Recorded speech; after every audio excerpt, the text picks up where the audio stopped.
በጣም የተከበራችሁ የጤና ማህደር ቲዩብ ተመልካቾች እንደምን ቆይታችኋል? ምንጊዜም በተለያዩ የጤና ትምህርቶች የማቀርባቸውን ትምህርታዊ የጤና መረጃዎች የምትከታተሉ የቻናሌ ቤተሰቦች እንደከዚህ ቀደም ሁሉ ዛሬም አዲስ መረጃ ይዤላችሁ መጥቻለሁ። ዛሬ ደግሞ የብርቱካን ጭማቂን አዘውትራችሁ ብትመገቡ የምታገኟቸውን 5 ጠቀሜታዎችን በሰፊው የምነግራችሁ ነው የሚሆነው። እንግዲህ ውድ ተመልካቾች ቻናሉ የሚለቃቸውን የጤና መረጃዎች ዳግም ለማግኘት ከፈለጋችሁ ደግሞ የሰብስክራይብ እና ላይክ ምልክቷን አንድ ጊዜ ነካ ማድረጋችሁ እንዲሁም ኮሜንት መጻፋችሁ እንዳዘነጉላለሁ። እስከ ፍጻሜያችን መልካም ቆይታ ይሁንላችሁ። የብርቱካን ጭማቂ በተፈጥሮ በቫይታሚን ሲ እና ፖታሲየም ባሉ ንጥረ ነገሮች የበለጸገ ነው። በተመሳሳይ የሚመረቱ ዝርያዎች ደግሞ ብዙ ጊዜ በካልሲየም እና በቫይታሚን ዲ የተደገፉ የተጨመረባቸው ናቸው። እንግዲህ ብርቱካን እንደሚታወቀው በጣም ተወዳጅ ከመሆኑ በላይ ከጤና ጋር በተገናኘ ደግሞ በርካታ የሚባል የጤና ጠቀሜታዎች የምናገኝበት ፍራፍሬ ነው። ስለዚህ ከብርቱካን ጭማቂ ጋር በተገናኘ ለጤናችን ከሚሰጠን የጤና ጠቀሜታዎች ውስጥ 5ቱን የምነግራችሁ ይሆናል። አንደኛ በበርካታ ጠቃሚ ንጥረ ነገሮች የበለጸገ ነው። የብርቱካን ጭማቂ እንደ ቫይታሚን ሲ፣ ፎሌት እና ፖታሲየም ባሉ በርካታ ንጥረ ነገሮች የበለጸገ ነው። አንዲት አውንስ የብርቱካን ጭማቂ በውስጡ ግምታዊ ይዘት ቢያንስ ካሎሪዎች፣ ፕሮቲን፣ ካርቦሃይድሬት፣ ቫይታሚን ሲ፣ ፎሌት፣ ፖታሲየም፣ ማግኒዚየምን ይዟል። የብርቱካን ጭማቂ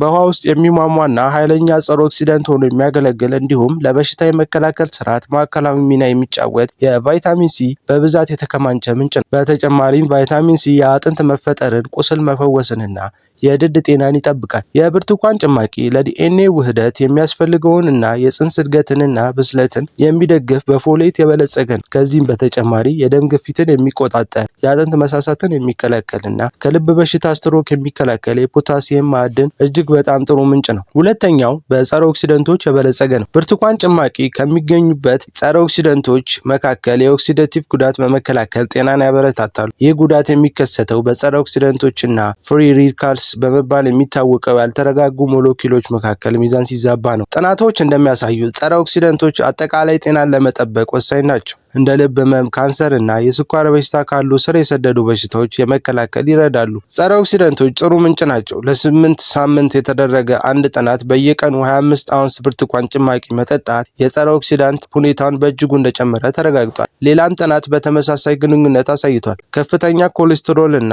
ትራይግሊሰራይድስ ባላቸው 24 ጎልማሶች ላይ ለ90 ቀናት በየቀኑ 20 አውንስ ሚሊሊትር ብርቱካን ጭማቂ መጠጣት አጠቃላይ ጸረ ኦክሲደንት ሁኔታ እንደጨመረ ዘግቧል። በተጨማሪም 4000 በላይ ጎልማሶች ላይ በተደረገ ጥናት ብርቱካን ጭማቂ በሻይ ከቤር ፍሬዎች ወይን በተጨማሪ ንጥረ ነገሮችና አትክልቶች ጋር በአማካኝ አመጋገብ ውስጥ ከሚገኙ ጸረ ኦክሲደንቶች ምንጭ መካከል ግንባር ቀደም ከሚባሉት አንዱ ተደርጎ ተቆጥሯል። ይህም ቀድሞ የብርቱካን በጸረ ኦክሲደንት ምንጭነት ግንባር ቀደም ያደርገዋል ማለት ነው። ሶስተኛው የኩላሊት ጠጠርን ለመከላከል ይረዳል። የኩላሊት ጠጠር በኩላሊታችን ውስጥ ከሚከማቹ ትናንሽ የማዕድናት ክምችቶች ሲሆን ብዙ ጊዜ እንደ ከፍተኛ ህመም፣ መቅለሽለሽ ወይም በሽንት ውስጥ ደም መታየት የመሳሰሉ ምልክቶች ያስከትላል። የብርቱካን ጭማቂ የሽንት ፒኤች መጠንን ከፍ በማድረግ የበለጠ አልካይንን እንዲሆን ያደርጋል። ጥናቶች እንደሚያሳዩት ከፍ ያለ የበለጠ አልካይንን የሆነ የሽንት ፒኤች የኩላሊት ጠጠርን ለመከላከል ይረዳል። ጥናት እንደሚያሳየው የብርቱካን ጭማቂ በበርካታ የኩላሊት ጠጠር ስጋት መንስኤዎች በመቀነስ ረገድ ከሎሚ ጭማቂ የበለጠ ውጤታማ ነበር። በ1194 ሰዎች ላይ በተደረገ ሌላ ጥናት እንዳመለከተው በየቀኑ ቢያንስ አንድ ጊዜ ብርቱካን ጭማቂ የሚጠጡ ሰዎች